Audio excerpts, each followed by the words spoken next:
Muy buenas tardes a todos y a todas. Muchas gracias por aceptar nuestra invitación a dialogar. Mi nombre es Magdalena Álamos, soy periodista del Arzobispado de Santiago y estoy acompañada por Abraham Madrid, director audiovisual. Esta invitación busca aportar al diálogo público en base a la doctrina social de la Iglesia y la actualidad, y hoy nos convoca a la redacción de una nueva constitución para Chile y el derecho a la libertad religiosa. Nuestros invitados son Sandra Arenas, decana de la Facultad de Ciencias Religiosas y Filosofía de la Universidad Católica de Temuco, Ana María Celis, profesora de la Facultad de Derecho de la Universidad Católica, directora del Centro UC Derecho y Religión, y coordinadora Comisión Creencias del Foro Constitucional UC. También está con nosotros Fuad Musa, presidente del Centro de Cultura Islámica de Chile, Agustín Squella, doctor en Derecho y Premio Nacional de Humanidades y Ciencias Sociales, y Manfred Svensson, director del Instituto de Filosofía de la Universidad de los Andes e investigador del Instituto de Estudios de la Sociedad. El panel se dividirá en dos grandes preguntas que los invitamos a responder en orden alfabético, según como los acabo de nombrar. Cada uno tendrá 4 minutos para responder cada pregunta y luego, al finalizar, van a tener 2 minutos para hacer un cierre. La primera pregunta se relaciona con la encíclica del Papa Francisco Fratelli Tutti sobre la fraternidad y la amistad social, donde señala: las distintas religiones, a partir de la valoración de cada persona humana como criatura llamada a ser hijo o hija de Dios, ofrecen un aporte valioso para la construcción de la fraternidad y para la defensa de la justicia en la sociedad. En esa misma línea, el Papa Francisco señala que las distintas religiones son un bien para las sociedades. Y la pregunta es la siguiente: ¿el Estado debería reconocer como algo bueno para la sociedad a las diferentes religiones o debería mantenerse neutral? ¿Y por qué? Parte respondiendo Sandra Arenas. Muchas gracias, Magdalena. Muy buenas tardes a los panelistas y a Ana María. Muy buenas tardes. La verdad es que yo creo que hay una diversidad humana que caracteriza a las sociedades contemporáneas en las que estamos hoy día, en las cuales la dimensión religiosa es solo una parte de lo que esa diversidad expresa. En ellas, ¿no? En estas sociedades contemporáneas, la libertad de conciencia, igual respeto y la manifestación de todas las creencias o la no creencia alguna, creo yo, e incluso la libertad religiosa debe ser salvaguardada con garantías constitucionales. Eso creo yo, que excluir a priori la dimensión religiosa y sus manifestaciones implicaría negar un discurso que es razonable en el concierto de otras formas discursivas presentes, ¿no?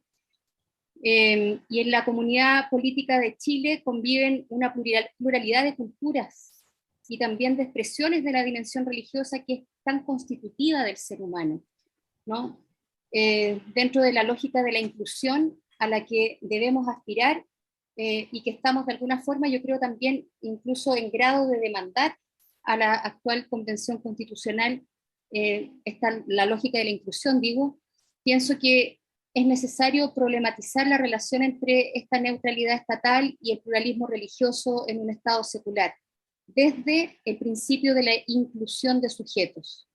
Entonces, en ese sentido, yo creo que el Papa acierta en este diagnóstico que hace acerca del lugar que tiene lo religioso en el escenario actual, ¿no? Este Estado, a mi juicio, debe respaldar principios políticos, ¿no? Así como la democracia, los derechos humanos o la vida buena, ¿no? Como nos han enseñado las comunidades nativas. Y la plurireligiosidad, la religiosidad plural, posee un capital político invaluable, ¿no? Cada una de esas formas que expresan la pluralidad se asienta en la construcción de comunidad. Y ese es el sentido profundo de lo religioso, diría yo, ¿no? No se entiende nunca como algo solo del individuo, sino que tiene que ver con la construcción de comunidad y se configura con la intermediación social. ¿no? Y todo esto tiene un potencial movilizador que ha colaborado y puede seguir colaborando en la configuración de un mejor proyecto país, ¿no? Y lo último que diría aquí es que yo diría que la dimensión religiosa no se opone a otras formas discursivas de la modernidad, y mientras no sea instrumentalizada por institución alguna, moviliza a sujetos hacia la construcción de comunidad con sentido.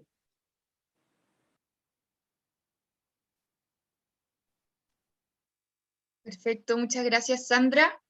Continúa Ana María Celis. Muchas gracias, Magdalena, y un cariñoso saludo para todos los panelistas con quien tengo el honor de compartir este encuentro. A ver, probablemente por sesgo profesional, lo primero que diría ante la pregunta si el Estado tiene que promover la religión como algo bueno, y con el antecedente o el contexto de lo que ha dicho el Papa Francisco, yo diría hay que distinguir. Una cosa es la postura, no, una cosa es el valor de la religión en una sociedad, y otra cosa es la libertad religiosa, y luego otra distinta todavía, la relación institucional entre el Estado y las religiones. Y creo que para mí en estos minutos lo primero que me interesa subrayar es que cuando estamos hablando de la religión, estamos hablando de la búsqueda de la religión o de creencias, ¿ah? Y en esto no quisiera dejar fuera, o también partiendo de la premisa de la observación general número 22, acá estamos hablando de religiones teístas, no teístas, las llamadas tradicionales, pero también las no creencias, o sea, el ateísmo, el agnosticismo, también entran dentro de...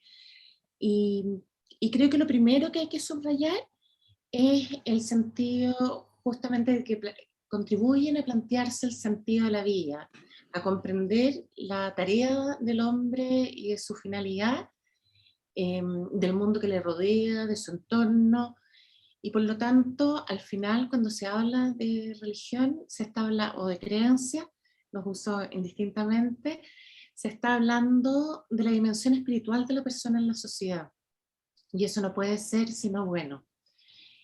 Porque la dimensión espiritual es la que tiende a la formación de la persona, pero también a una mirada más allá, a una trascendencia, y con esto quiero decir que estoy pensando también en la cultura, en todas las expresiones de arte, en la filosofía. Son expresiones espirituales, son manifestaciones de la dimensión espiritual de la persona, por lo tanto eso va sin duda valorado como parte de la condición humana y de la vivencia colectiva.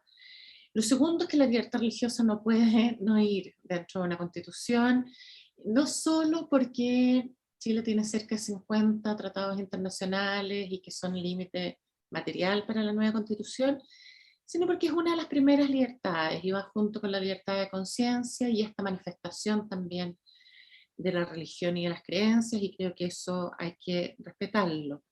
Y lo tercero, en lo que puede haber una mayor distinción, o sea, hasta ahí me parece que, para mí, por lo menos, desde mi perspectiva jurídica, de las distintas doctrinas y documentos, me parece que es como claro.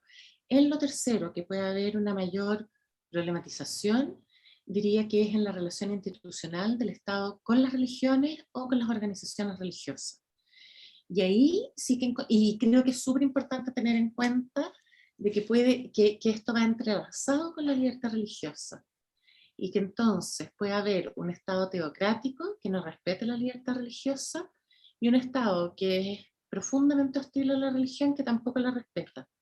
Por lo tanto, el principio de colaboración, el principio de promover sin que el Estado tenga una religión oficial, me parece que responde a un principio más de colaboración e igualdad entre las distintas manifestaciones religiosas en un país. Perfecto, muchas gracias, Ana María. Continúa Fuad Musa. Muy buenas, un gusto, gracias por la invitación. La verdad que el Islam se presenta en un aspecto muy claro, que no es solamente la dirección del ser humano en su relación con el Creador, con el Altísimo, sino que nosotros vemos al Islam como una real normativa de forma de vida, como una normativa que expresa no solamente la relación que tiene el ser humano con el Creador, sino que fundamentalmente pasando por el saludo, la barba, qué comer, qué no comer, cómo enterrar a sus muertos, a sus difuntos, el casamiento, el velo islámico. Por lo tanto, cuando se expone en relación al tema de que sí es importante la religión para la sociedad, es absolutamente clara. Es más, cuando se estaba hablando hace algún poco tiempo acá, la representación de los pueblos indígenas en la Constitución, en la Convención Constitucional, etcétera, nosotros mirábamos con estupor, porque para nosotros es muy normal que incluso los países, nuestra comunidad es fundamentalmente sirio-libanesa, de inmigrantes que llegaron hace más de 100 años a nuestro país, pero nuestras constituciones están separadas de acuerdo a las mayorías, minorías religiosas. Por ejemplo, en el Líbano el presidente debe de ser católico, apostólico romano, de la línea maronita. El primer ministro musulmán de un sector, el ministro de defensa de otra línea. Cada ministerio tiene una, llamémoslo así, una separación por comunidad. En Irán, por ejemplo, los judíos jamás nunca podrían tener por voto popular un escaño en el Parlamento. Sin embargo, por derecho propio, ellos tienen 2. Tal vez no van a cambiar una ley, pero sí van a poder expresar su sentir en relación a un tema u a otro. Claramente, el Islam está enfocado a muchas cuestiones de carácter cultural que ha provocado, evidentemente, una serie de inconvenientes, por ejemplo, en Europa. Hace algún par de semanas tuve la oportunidad de ir a hablar con algunos convencionales junto con autoridades católicas, y nosotros en lo particular miramos con nerviosismo. Los convencionales nos dijeron, bueno, aquí se viene el Estado francés, y para nosotros el Estado francés es tremendamente opresor. Recordemos todos los hechos que han ocurrido en los últimos 10, 15 años en relación al tema de la prohibición del uso del velo islámico en los lugares de colegio, etcétera, etcétera. Incluso se llegó acá a Chile, en el primer gobierno del presidente Sebastián Piñera, una niña de nuestra comunidad, Yasmín, se hizo famosa en todos los medios de comunicación porque ella optó por usar el velo islámico a los 9 años. Y la rectora del colegio le dijo, bueno, usted o se lo saca o se va del colegio. Dijo, no me lo voy a sacar. Y tuvimos que ir a hablar con la rectora. No quiso ceder. Y bueno, tuvimos que hablar con el ministro Joaquín Lavín, que nos apoyó absolutamente, y se hizo un precedente en la sociedad chilena, en que si bien el velo no es parte de la ropa del colegial, es un sentimiento de esa niña, de una cultura, de una fe, de una religión, en su relación con el Creador. Y ella en forma voluntaria, ¿ya? Se lo quiso, son de una familia muy religiosa, se lo quiso poner. Y el colegio dijo no, pero el país, el ministro en este caso, nos apoyó absolutamente, y con una conferencia de prensa en nuestro centro islámico, de inmediato se hizo todo esto público a nivel social. Nosotros somos las principales víctimas en Francia y en Europa en relación al tema de la islamofobia, y de allí ha abarcado a otro tipo de temas, en donde ciertos grupos laicos, ese fundamentalismo laicista, empezó a atacar las cruces grandes o el kipá judío. Por lo tanto, miramos con atención. Creo que aquí lo más importante es... Estamos en el tiempo, Fuad, para que cierre su idea. No hay problema. Nosotros creemos que evidentemente que la fe y la religión es fundamental en nuestra sociedad, y apoyamos absolutamente la postura de su santidad, en donde debemos de entender y comprender que es un factor de diálogo, de convivencia y de tolerancia entre nosotros. Estamos hablando de una humanidad de 2.000 millones de creyentes musulmanes, en este caso en 57 países, que hay una minoría en Chile, pero tenemos el mismo derecho que un católico expresar nuestra religiosidad en aparecer, por ejemplo, con la Virgen María en una procesión callejera, y que nos respeten ese espacio de divinidad, de respeto y amor hacia la Virgen María, no porque una persona política diga que se siente avasallada por la imagen de Santa María, digamos, vamos a tener que evitar eso. Eso se llama religiosidad popular y debemos el Estado de proteger esa libertad religiosa de esa gente que tiene sentimientos hacia un personaje tan importante. Muchas gracias, Fuad. Continuamos con Agustín Squella. Muchas gracias, Magdalena, y un agrado compartir con ustedes esta conversación organizada por el Arzobispado de Santiago. Lo primero que me gustaría compartir con ustedes es una diferencia que a mí me hace sentido entre religiones e iglesias. En el caso del cristianismo es clarísima.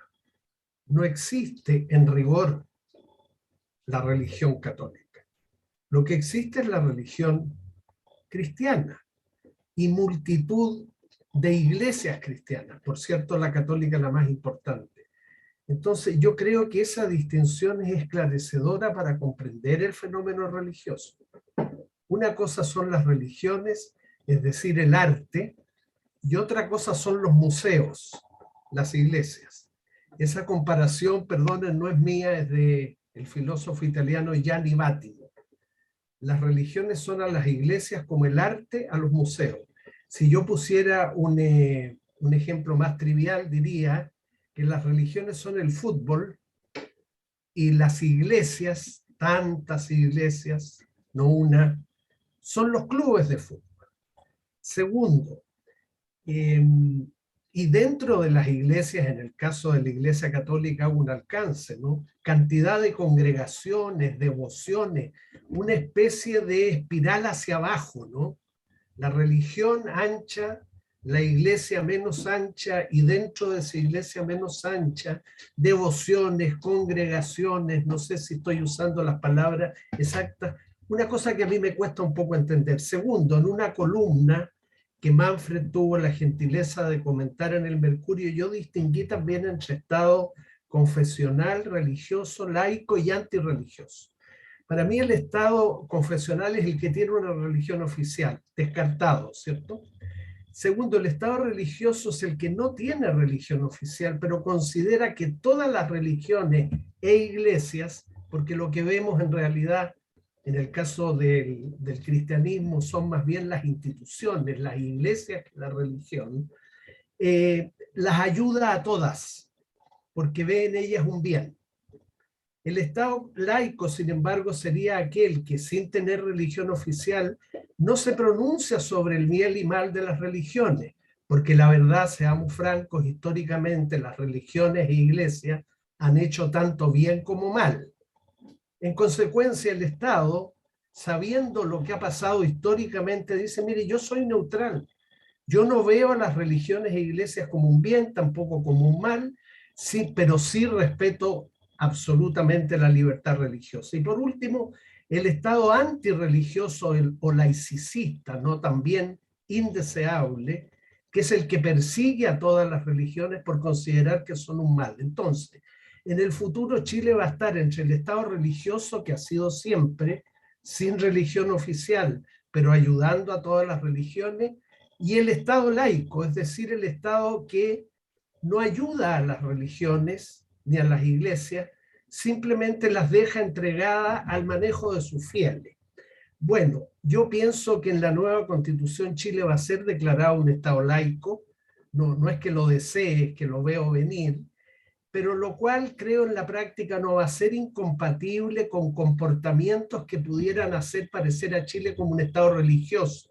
Es decir, si Chile se declara un Estado laico en la próxima Constitución, no veo cómo a partir de eso se podrían negar recursos públicos a las 6 universidades católicas que existen en Chile, que no fueron inventadas ayer y que prestan un servicio educacional al país de primera jerarquía. Entonces, lo más probable es que Chile sea un Estado laico, pero híbrido en la práctica, es decir, un Estado laico, pero que por razones históricas o razones de sentido común o de prudencia, bajo ciertas condiciones colabora con una religión o una iglesia determinada. Tercero, termino, Magdalena, no teman, la libertad religiosa y de culto público y privado no está para nada amenazada en Chile. Yo de repente me sorprendo de sectores religiosos que creen que porque un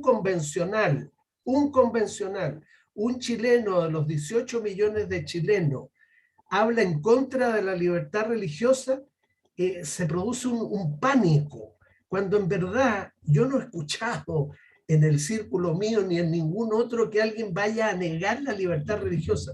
Como dijo Sandra y Ana María antes, sería impensable eso. De manera que libertad religiosa y de culto va a haber en Chile, está absolutamente asegurada, como también la libertad de enseñanza, que es otro cuco que levantaron por ahí a alguien, porque basta que un constituyente diga, mira, habría que revisar la libertad de enseñanza, entonces inmediatamente se van todos a la trinchera, está amenazada la libertad de enseñanza. Vivimos atemorizándonos unos a otros sin dimensionar la verdadera importancia de declaraciones aisladas. Ahora puede que yo sea un ingenuo porque veo que Ana María sonríe un poco y tal vez, no, te lo digo en buena, de que podría yo estar siendo cándido, y hay una embestida, pero yo no veo ninguna embestida. Eso es lo que querría decir en esta primera intervención, Magdalena, y excusen si me excedí en un minuto o algo así. Muchas gracias, Agustín. Sigue Manfred Svensson. Perfecto. Muchas gracias, Magdalena, y un gusto estar con todos ustedes. Yo partiría tal vez con una distinción, tal como Agustín, todos hacemos distinciones, parece que hay una formación profesional aquí muy extendida, y yo partiría distinguiendo la discusión sobre la relación entre Estado e Iglesia de la discusión sobre la relación entre religión y política, ¿no? Muchas veces se usa esos dos pares de conceptos, Estado e Iglesia, religión, política, como equivalentes, y desde luego no lo son. Uno puede hacer una distinción muy estricta, ¿no?, entre Estado e Iglesia, porque ahí uno tiene jurisdicciones distintas, instituciones que cabe delimitar en el ámbito de sus competencias, mientras que cuando hablamos de religión y de política, o de religión y vida en sociedad, estamos hablando no de instituciones, sino de dimensiones enteras de la vida humana, dimensiones que de algún modo atraviesan la vida entera y que por lo tanto no son susceptibles de ese tipo de delimitación tan estricta. Creo que eso es un primer punto que vale la pena tener presente en estas discusiones, ¿no? Podemos llegar a acuerdos bastante rápido, creo, respecto de cómo concebimos la separación entre Estado e Iglesia, y luego puede haber rango para una variedad muy significativa de apreciaciones respecto de cómo se entiende la relación entre religión y política. Y creo que una constitución tiene que estar formulada de modo tal que dé cabida justamente a ese rango y que no refleje alguna concepción muy estrecha, ¿no?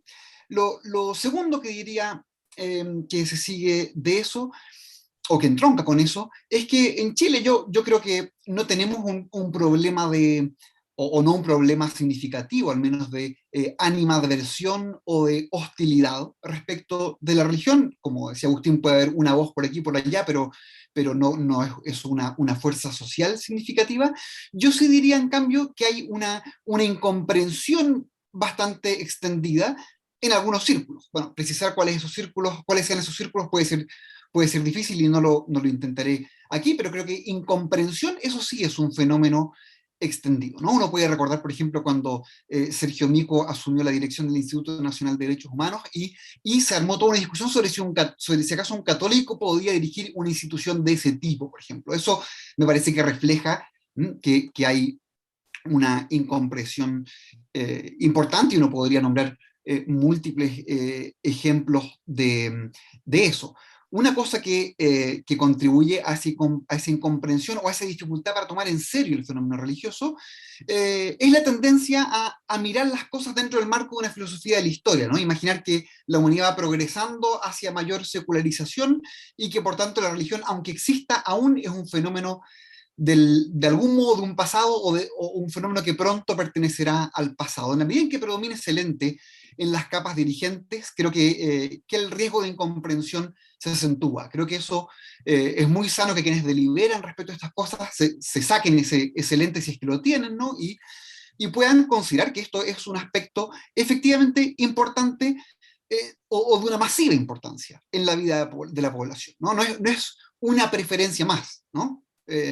Sino que la creencia religiosa es uno de los más centrales motores de organización de la sociedad civil, ¿no? Hay escuelas y hospitales, comedores, hogares de acogida, sociedades de socorros mutuos, periódicos, radios, todo lo que uno quiera nombrar en la sociedad civil, naciendo de este tipo de impulso, ¿no? Y creo que lo que debe procurar el Estado es generar las condiciones en las que eso puede florecer. En este sentido, yo sería cauto respecto del uso del término promoción, ¿no? Promoción presume que aquello que tengo delante es bueno, y las distintas religiones, la verdad es que pueden tener juicios cruzados respecto de ellas mismas, en este sentido, ¿no? No todas las religiones consideran que la otra religión es en todo sentido algo bueno, y por tanto tampoco tiene sentido esperar que el Estado, ¿no? Tenga un juicio positivo respecto de ellas o respecto del conjunto de ellas. En ese sentido yo sería cauteloso respecto del término promoción, pero sí creo que el Estado debe generar las condiciones bajo las que se puede desplegar este impulso religioso en sus distintas manifestaciones en la sociedad civil, y que en ese sentido hay muchos tipos de colaboración sana que son compatibles con un Estado separado de las distintas instituciones religiosas. El campo educacional al que refería Agustín en su intervención es desde luego uno de estos casos, pero se podría nombrar aquí muchos más. Y en fin, con eso dejo mi primera intervención. Muchas gracias, Manfred. Le doy las gracias a todos por cada una de sus respuestas y vamos a ir a la siguiente pregunta. ¿Hacia qué tipo de Estado debería dirigirse Chile? ¿Debe replantearse el que existan feriados ligados a alguna cosmovisión en particular o que organizaciones religiosas puedan acceder a beneficios tributarios, por ejemplo? Parte respondiendo Sandra Arenas. Sí, muchas gracias por la pregunta. La verdad es que yo no soy jurista, mi mirada es siempre una mirada estrictamente teológica, soy teóloga católica, y pienso frente a esta pregunta que habría que avanzar hacia un Estado con, digamos, con una laicidad efectiva, inclusiva, diría yo. No sé cómo ponerlo esto en términos jurídicos. A diferencia de otras formas de entender la laicidad en el mundo que son excluyentes, ¿no? A eso es lo que me refiero. Y en ese sentido, yo creo que el actual estado de las circunstancias de nuestro país amerita el ejercicio que se ha hecho en otras ocasiones, en otras épocas, ¿no? Al interior de algunas tradiciones religiosas. Me remito aquí, por ejemplo, a lo que aconteció en el Concilio Vaticano II con el tema de la libertad religiosa. No había sido abordado, digamos, hasta hace 60 años atrás, y eso le dio ocasión a una tradición religiosa que ha sido importante en América Latina y también ciertamente en Chile, a replantearse, digamos, su relación con los otros, digamos, no católicos, con los otros no creyentes, con los otros, digamos, la sociedad en su conjunto. Y en ese sentido yo creo que el tránsito del monólogo al diálogo, digamos, uno podría esperarlo también en un nuevo ordenamiento, diríamos, jurídico en estas materias. Yo creo que en ese sentido las instituciones religiosas deben propender a poder expandirse, ¿no? A poder desarrollarse, desplegarse en esta búsqueda de sentido que está detrás, digamos, de toda religión y de toda institución religiosa, más allá de las doctrinas, más allá de las digamos, estructuras, ¿no? De las instituciones. Hay una búsqueda de sentido detrás. Y en ese sentido habría que, yo creo que uno podría esperar de un Estado laico inclusivo, la capacidad de hacer interactuar a todos los actores y actrices de la arena pública, y dentro de la arena pública está también el carácter religioso del ciudadano. Entonces, en ese sentido, incluir a quienes han sido hasta ahora desoídos, digamos, las religiones, las espiritualidades nativas en Chile han estado hasta ahora, digamos, fuera de la discusión en general, y propender, digamos, el Estado a que se puedan cada una de estas espiritualidades y religiones desplegar dentro, digamos, sin necesariamente tener que auspiciarlas económicamente, digamos, ¿no? Ese es un tema que ha sido puesto en la discusión, cuánto tiene que el Estado colaborar para que se difundan las creencias religiosas a través de las instituciones que las representan. En ese sentido, yo creo que habría que procurar tener más autonomía.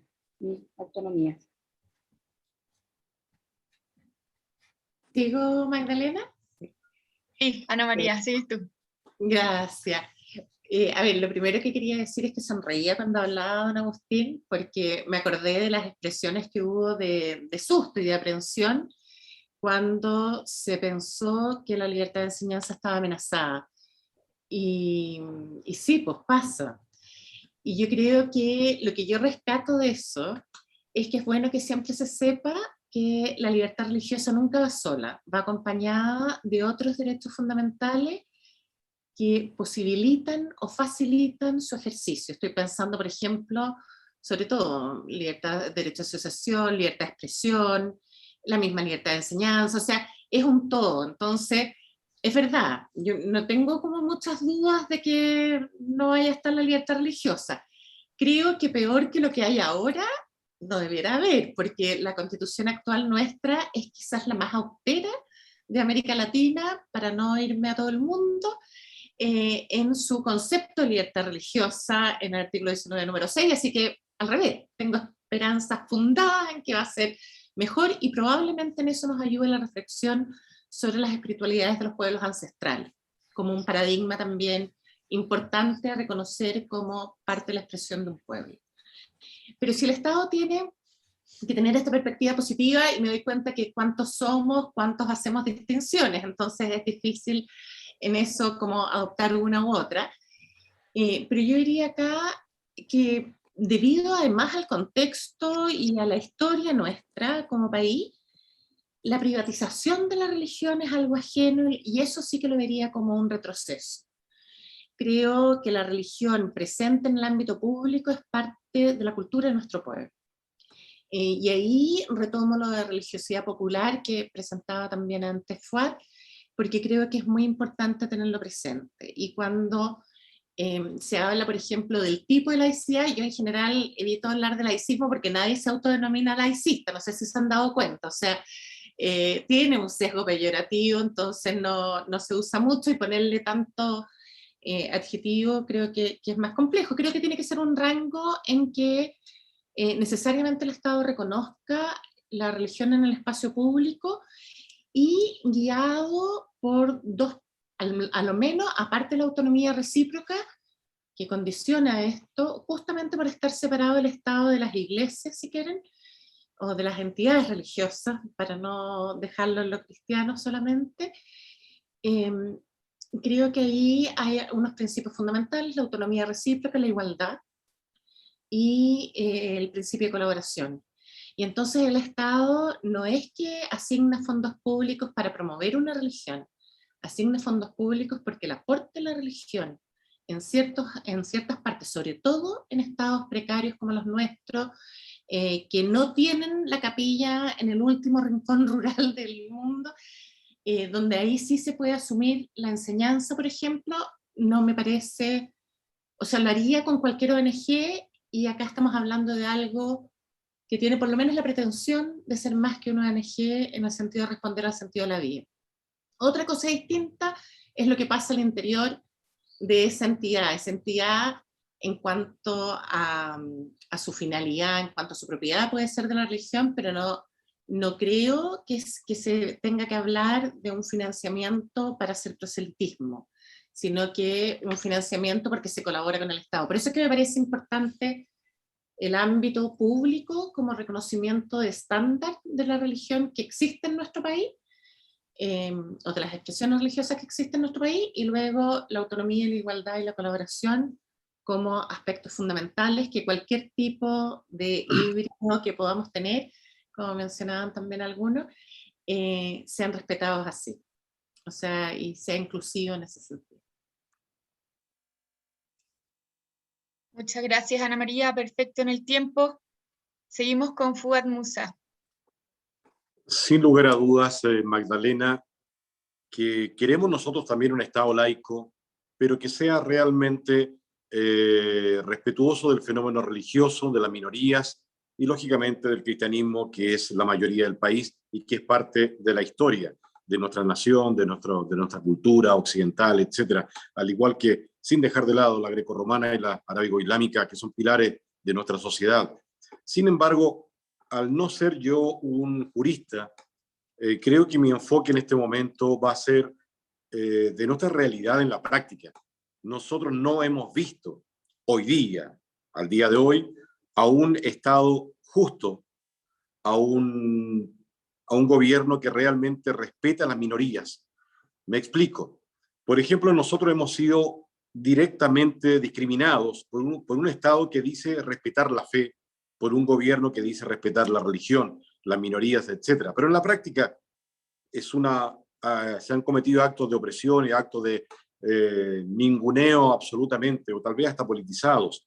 Por ejemplo, el Estado de Chile ha abierto el Palacio de Gobierno, la Moneda, para celebrar la Navidad al mundo cristiano, perfecto. Se abre el Palacio de Gobierno para celebrar Hanukkah, perfecto. Sin embargo, desde que nosotros comenzamos al primer año del primer gobierno del presidente Sebastián Piñera, le solicitamos realizar un acto que se realiza en muchos países del mundo y le dimos como ejemplo todos los gobiernos de Estados Unidos, ya que esa es la relación que ellos más conocen y más respetan. Le mostramos videos de los presidentes Bush, Obama, etcétera, etcétera, celebrando un día de iftar, de Ramadán, del mes de ayuno de Ramadán, en la Casa Blanca. Durante los dos gobiernos del presidente Piñera se nos negó la oportunidad. Sin embargo, con la presidenta Bachelet, de inmediato fue objetiva y celebró una comida de Ramadán junto a todo el cuerpo diplomático, con 15 embajadas de mayoría musulmana y representantes de la comunidad islámica en el país. El solicitar, nosotros, uno ve las noticias, son centenares de propiedades que entrega el Estado a las iglesias evangélicas. Centenares, no 2 o 3, todos los gobiernos lo hacen. De hecho, ahora veo en la Oficina de Asuntos Religiosos, ahora mismo, ahí estaban en reuniones en el norte, todos los pastores, ¿con quién? Con el Ceremi de Bienes Nacionales, para buscando terrenos. Nosotros le pedimos al gobierno un terreno pequeño de menos de media hectárea para poder tener un cementerio islámico. Y nos dicen, señores, comunidad musulmana, no existe un terreno en la región metropolitana para un cementerio islámico.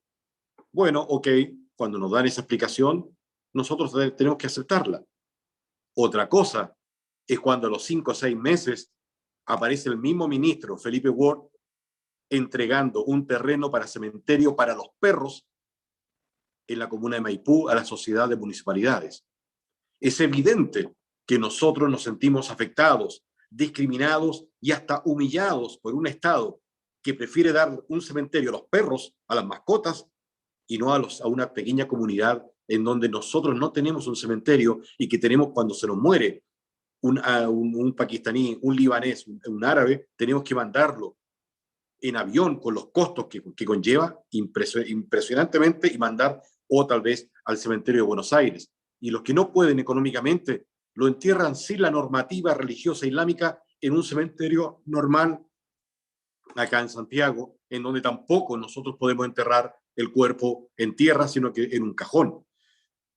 Por lo tanto, en la práctica hay un acto de discriminación en la actualidad y que esperamos que en una próxima constitución haya un real Estado que sea más ecuánime y no nos mida simplemente por una cuestión de que somos minoría. Sí, acá en Chile podemos ser muy pocos, pero somos pilar fundamental de la humanidad en la cultura, en el lenguaje, en nuestra idiosincrasia, en el diálogo cristiano-islámico, en la España musulmana, etcétera, y de la misma forma tenemos relaciones políticas, en este caso con unos 15 embajadas de mayoría musulmana en el país, relaciones de carácter económico, político, etcétera.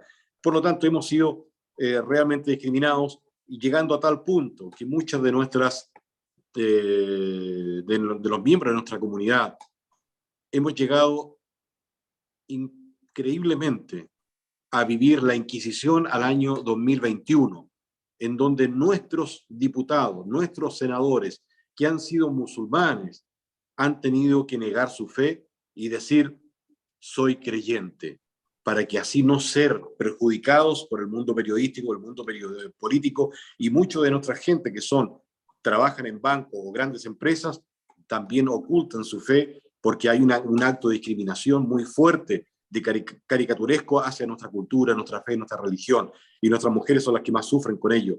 Es difícil, no se nota porque somos una minoría, pero es una realidad que se vive en toda Hispanoamérica, completa, en una comunidad que es pequeña y que va creciendo, pero ese es un problema. ¿Queremos un Estado laico? Evidentemente que sí, pero que sea realmente ecuánime con todas las religiones, fundamentalmente con las religiones monoteístas. Y no quiero ser discriminador, pero démosle por lo menos en un comienzo a todas las personas que tienen una fe histórica, tener la representación como corresponde ante el Estado chileno. Muchas gracias, Fuad. Estamos en el tiempo. Al final dispone de 2 minutos más por si quiere cerrar alguna idea. Continuamos entonces con Agustín Squella.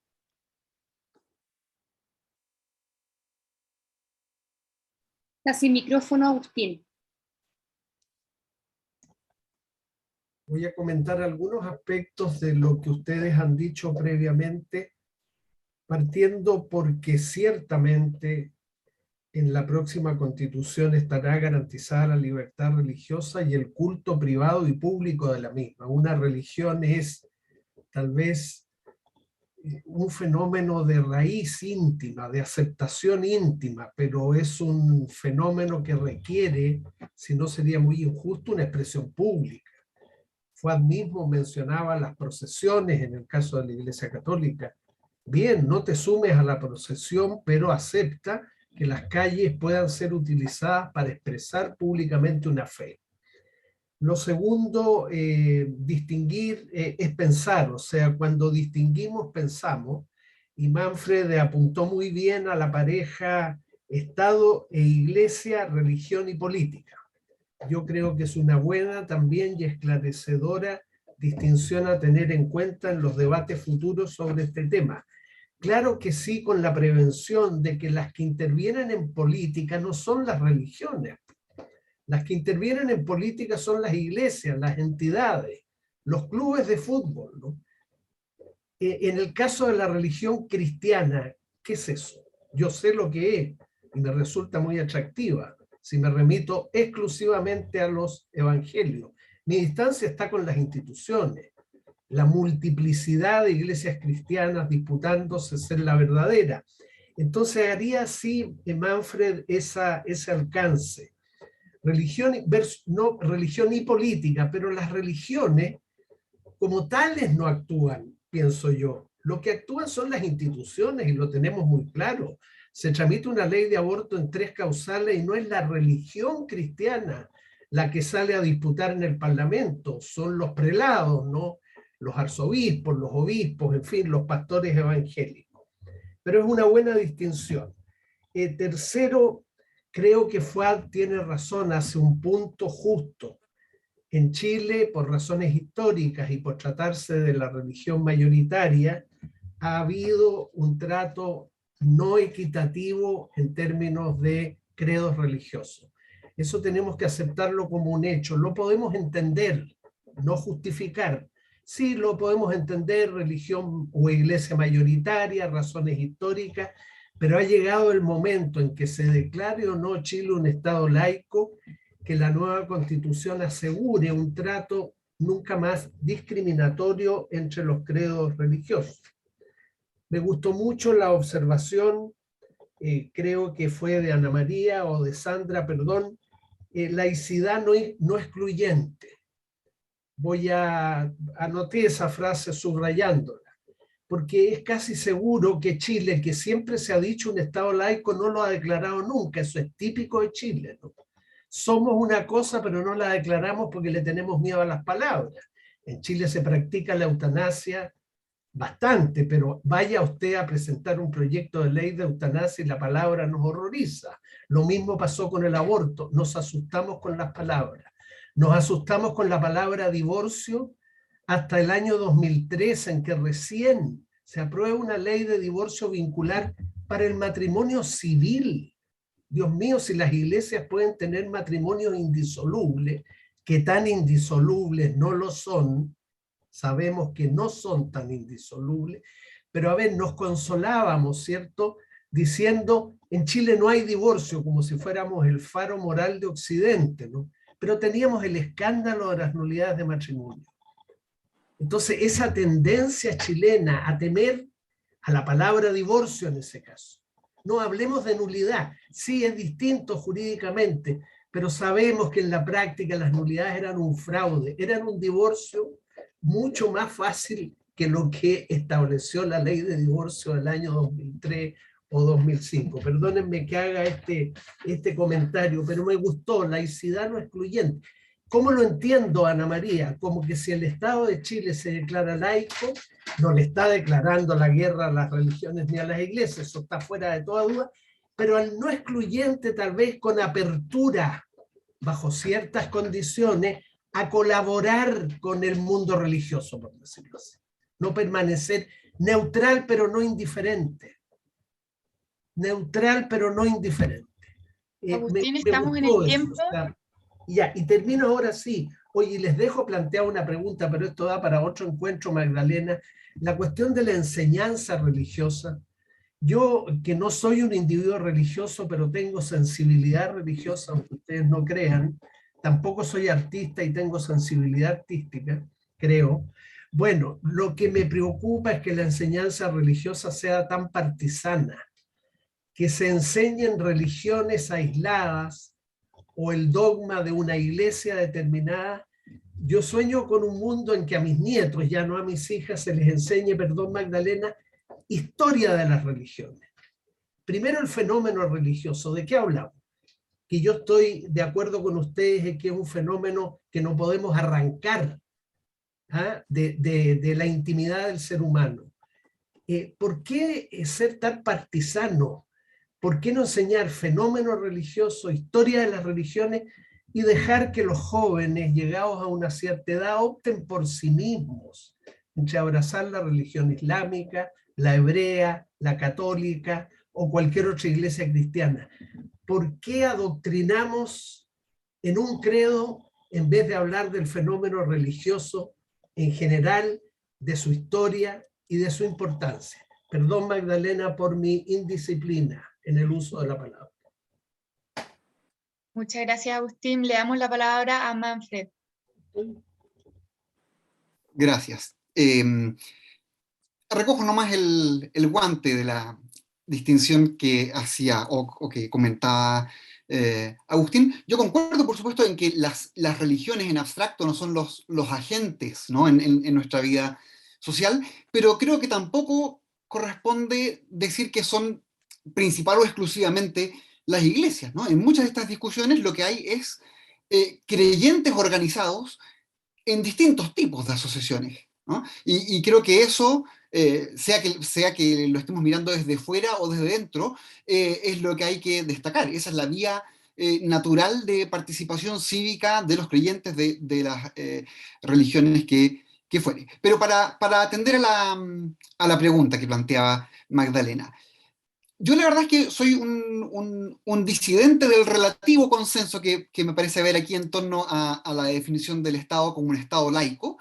desde luego no en el sentido de que yo crea en un Estado confesional, sino en el sentido de que yo creo en un Estado sin apellidos en este ámbito, ¿no? Uno puede ponerle apellidos al Estado en múltiples ámbitos, ¿no? Un Estado unitario, un Estado plurinacional, o un Estado sin apellidos. Y en esta materia yo creo que la manera de asegurar el trato justo más probablemente se encamina por ahí, por preservar un Estado sin apellidos, el cual a la vez asegura de un modo robusto la libertad, el trato respetuoso, la igualdad, en fin, las distintas cosas que han mencionado como importantes. Y ahí yo creo que hay una percepción algo equivocada, como si hubiese una meta de Estado laico es igual a Estado moderno, ¿no? Y estuviéramos en un déficit grave respecto de las sociedades con las cuales nos queremos comparar.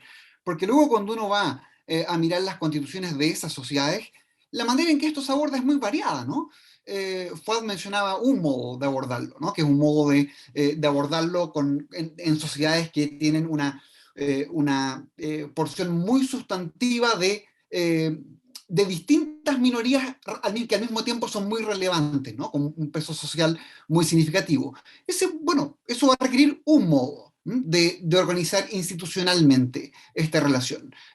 Y la mayoría de las sociedades modernas organizan esto sin apellar al Estado de modo alguno, ¿no? De modo que el que falte, digamos, el adjetivo laico en la Constitución actual o en la de 1925, no es un indicio de que el país está en falta ahí. Yo creo que eso no significa que no esté en falta en estas materias en otros sentidos, ¿no?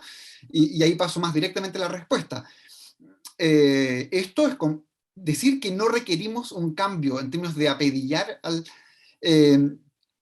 apellidar al Estado, no significa que uno vaya a atrincherarse aquí en una posición inmovilista. Yo creo que hay muchas materias en las que uno puede discutir aquí qué sumar y también qué restar, ¿no? Porque cuando uno tiene una sociedad más plural que la que tenía antes, hay materias en las que ya no tiene sentido multiplicar las entidades, ¿no? Uno puede decir, cuando uno tiene dos cuerpos religiosos significativos en un país, uno puede pensar en tener dos capellanías en la moneda.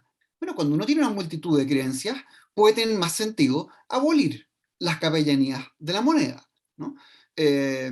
O volverlas una función mucho menor de lo que actualmente son. Creo que eso es el tipo de pregunta o es un tipo de pregunta que con pleno sentido podemos empezar a plantearnos, ¿no?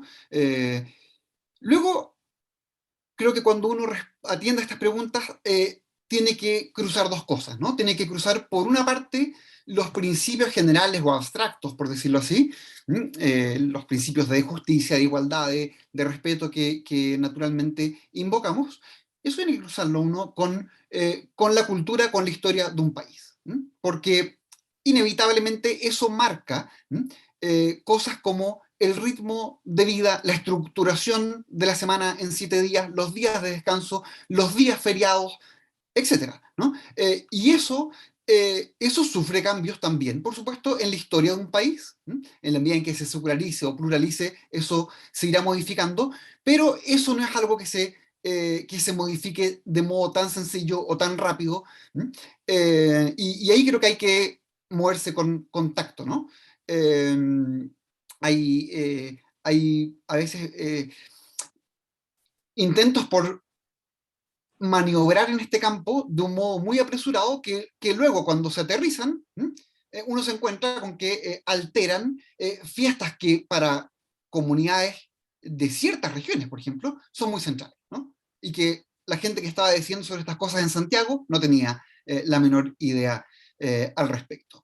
Manfred, estamos en el tiempo para que vayas cerrando. Perfecto, voy cerrando entonces simplemente con la idea de que no creo que temas como este, como el feriado, deban ser abordados con una política de reconocimiento en mente. Creo que hay que hacerlo con atención a la cultura, a la historia, al trato justo para mayorías y minorías, y esto puede significar también abrirse más a excepciones, en lugar de regular esto de un modo uniforme para todo el país, estar más atentos a las excepciones que requiere, por ejemplo, quien da examen adventista o judío que da exámenes un día sábado, ¿no? Creo que hay que tener una mentalidad flexible en ese sentido, y no usar estas materias como un modo de celebración de la diversidad o como una política de reconocimiento, ¿no? Que es lo que llevó al establecimiento del feriado evangélico, que no respondía a una fiesta existente ya en la cultura, sino a un modo de reconocer a un grupo que no parecía tener un reconocimiento equivalente a su tamaño en la población. Y eso yo creo que no es el modo adecuado de enfrentar este tipo de preguntas. Muchas gracias, Manfred. Ahora, como les conté en un comienzo, cada uno va a tener 2 minutos para hacer su cierre. Sin embargo, le vamos a dar un minuto extra tanto a Ana María como a Sandra, quienes son las que más han cumplido con los tiempos anteriores, para que puedan decir algo más si es que quieren agregarlo. Partimos con Sandra. Como un premio al esfuerzo este. Muchas gracias, Magdalena. Buen comportamiento. Bien. Sí, buen comportamiento. Bien, simplemente en el cierre decir que, claro, en la actual constitución nuestra se le asigna el derecho a todas las personas a la libertad de conciencia, a la manifestación de todas las creencias, y se dice también al ejercicio libre de todos los cultos, mientras no se opongan a la moral y las buenas costumbres y al orden público, más o menos como los juristas lo entienden mejor que yo, más o menos como estaba establecido en la constitución anterior. No se menciona en ella la libertad religiosa, y yo creo que en esta nueva constitución que se está ahora fraguando debiese aparecer este elemento. El Estado se transforma como en el principio regulador de las comunidades autónomas en un espacio democrático, y es en una comunidad democrática precisamente donde las personas pueden y deben tener presencia a la hora de abordar materias que tocan a la arena pública, y esto incluye la dimensión religiosa, la cual en su sentido amplio es como el humus, digo, que toda cultura posee, se exprese este aspecto de la manera que sea, se exprese de la manera que sea. En ese sentido, a mi juicio, las diversas espiritualidades de pueblos originarios, las otras monoteístas, las cristianas en su amplia variedad, otras menos institucionalizadas incluso, seguirán siendo parte del humus cultural de un pueblo que crece y que acoge en su seno a migrantes que traen también consigo la dimensión religiosa.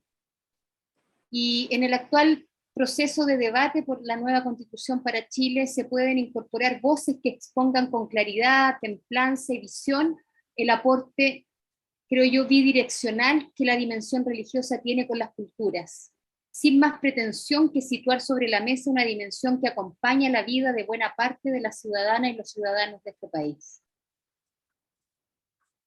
Gracias. Muchas gracias, Sandra. Continúa Ana María. Muchas gracias, Magdalena, y encuentro este premio pero fabuloso, o sea, 1.000.000 de gracias, no me lo esperaba. Entonces voy a estructurar en 3 cositas fundamentales. Uno, un agradecimiento al Arzobispado de Santiago a través tuyo por esta invitación, y desde ya me sumo a Agustín, que insinuó otro encuentro. Creo que sería súper bueno otro encuentro o varios otros encuentros para seguir hablando, porque parece que es un tema que a los que nos interesa da para mucho. Entonces sería bueno. Yo participé, dentro de esta primera parte, yo participé del Foro Constitucional de la Católica. Sacamos recién en estos días una minuta. Lamentablemente no fuimos sorteados para ir a la Comisión de Derechos Fundamentales de la Convención Constituyente, pero vamos a querer hacer distintos lanzamientos para poder socializar el tema.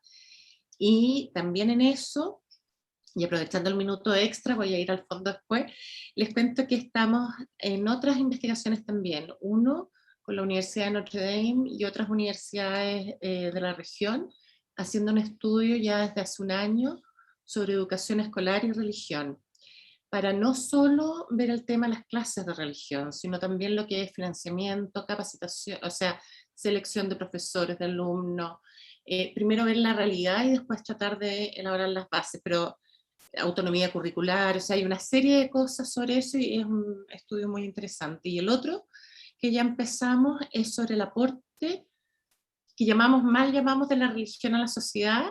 También empezamos con Chile y lo estamos lanzando en estos días también, pero esperamos llevarlo a toda Latinoamérica.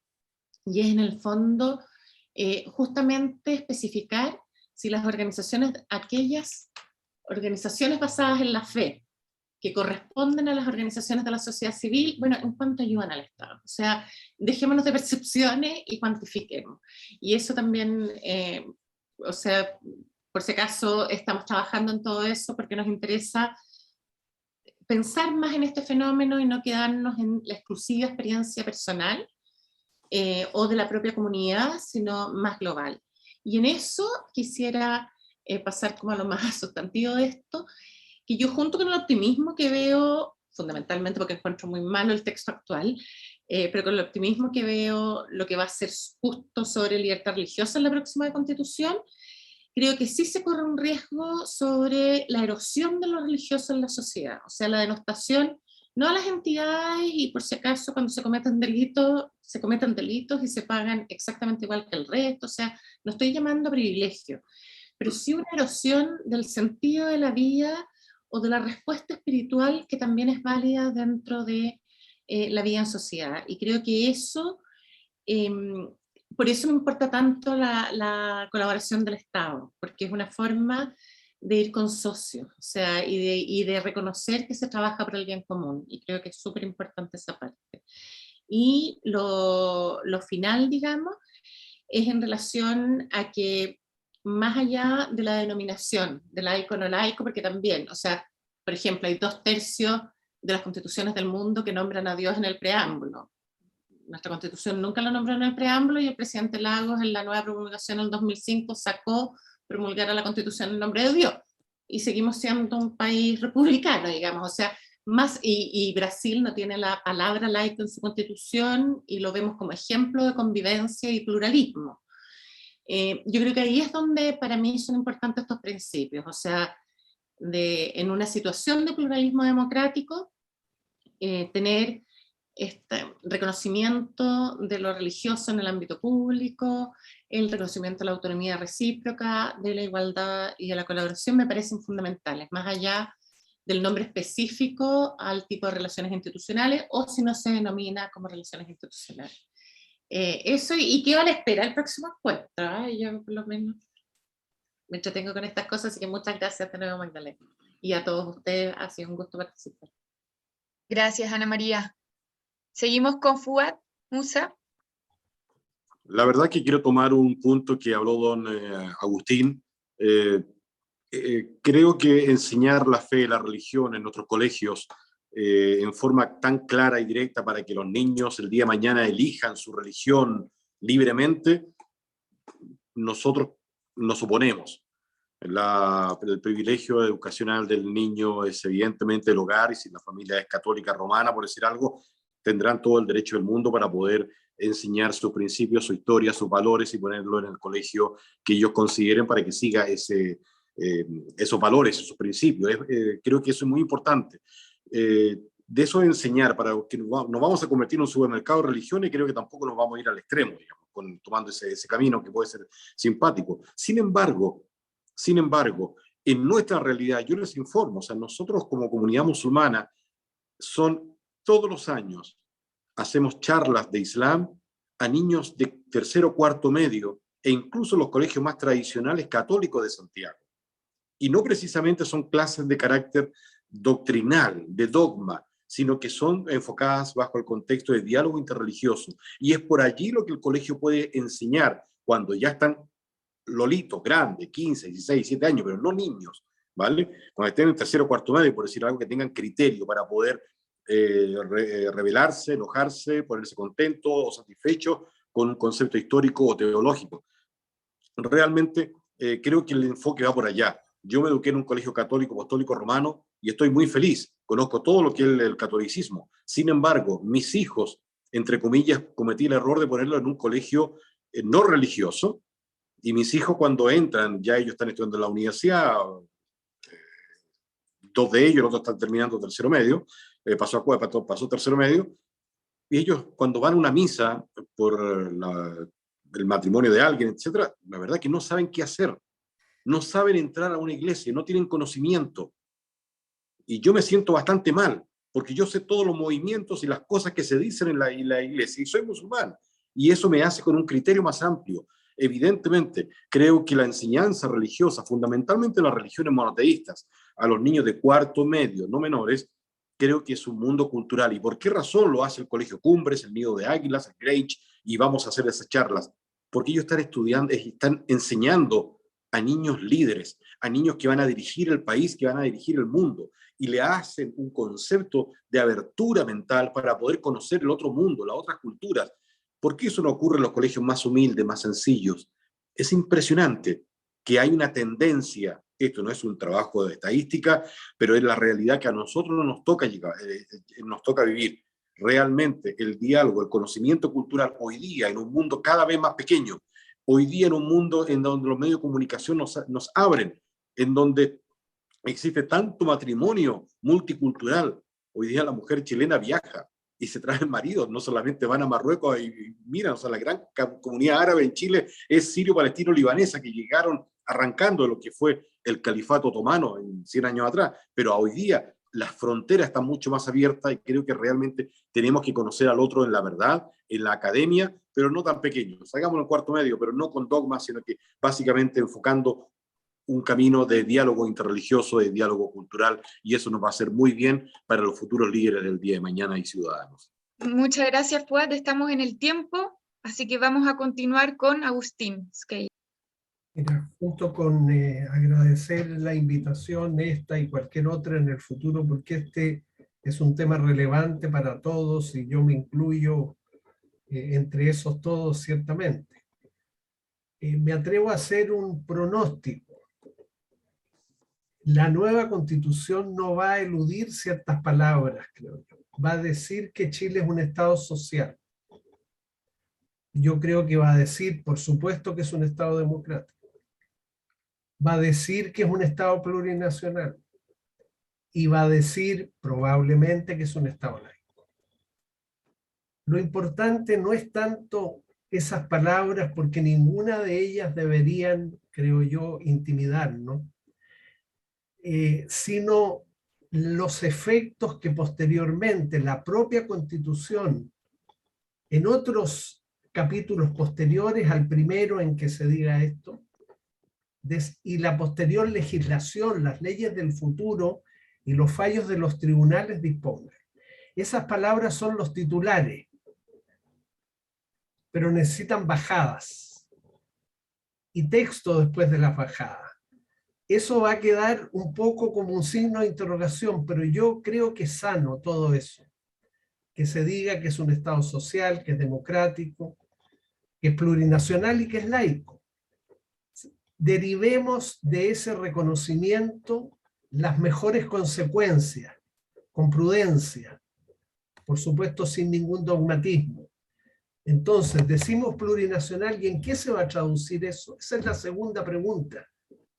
Decimos democrático, y decimos democrático tal como hoy, puramente representativa, o con utilización de mecanismos de democracia directa, excepcionalmente. Decimos Estado social, ¿qué bajada le vamos a hacer eso? Los derechos sociales, obviamente, en la misma Constitución, pero tal vez se necesita más bajada, más texto debajo de la bajada. Agustín, estamos en el tiempo para que vaya cerrando. Esa era la idea final que quería compartir, que no es tan importante la palabra que se estampe en el texto constitucional cuanto lo que tú derives con prudencia, con inteligencia, con pluralismo a partir de la palabra. Perfecto, muchas gracias. Y cerramos con Manfred Svensson.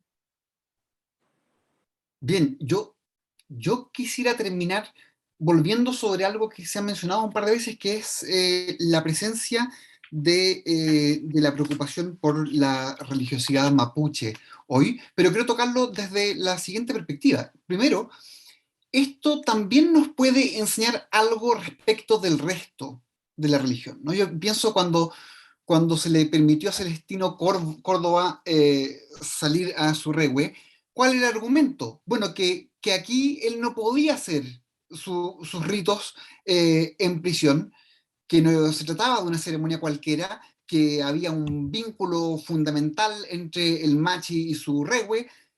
Bueno, ese tipo de puntos creo que si los tomamos en serio, tenemos que tomarlos en serio para todos. Y digo esto porque muchas veces, respecto del resto de la religiosidad, tenemos, digamos, la imagen que nos hemos formado sobre la religión en los últimos 3 siglos, ¿no? Que es algo, algo donde se relaciona mi interioridad con la trascendencia. Y luego no sabemos bien cómo repercute hacia afuera, pero no debe ser tan importante. Pienso ahora cómo repercute esto en las discusiones sobre presencialidad del culto durante la pandemia, por ejemplo. Cuando se planteaba eso, esa pregunta se enfrentaba con total incomprensión. ¿No pueden hacer eso en su casa? ¿Por qué tienen que reunirse, no? Y es interesante ahí como el caso de la religiosidad mapuche, el modo en que la tomamos en serio puede enseñarnos a tomar en serio la del resto también. Y lo segundo que diría sobre el caso de la religiosidad mapuche es que ahí estamos ante un tema en que es crucial cuidarnos de cómo la política identitaria afecta la imagen que nos formamos de esa religiosidad mapuche, ¿no?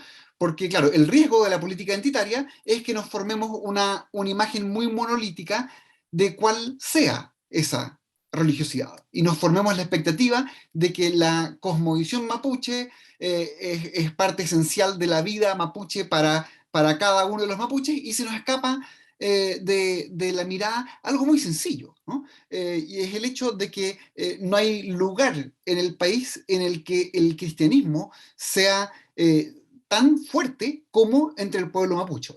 Y cuanto más uno se acerque a zonas rurales de la Araucanía, más fuerte es esto, ¿no? Piensen, el 15% de la población chilena es evangélica, el 30% de la población mapuche en la Araucanía lo es. Entonces, mirar a los mapuches concretos, situados en el territorio de la Araucanía, nos puede dar una imagen algo distinta, y creo que esto merece especial consideración porque esa gente es probablemente la que más amenazas a su libertad religiosa, a su práctica religiosa, ha sufrido el último tiempo. Lo que tengo en mente, por supuesto, es la quema de templos, ¿no? Manfred, estamos en el tiempo.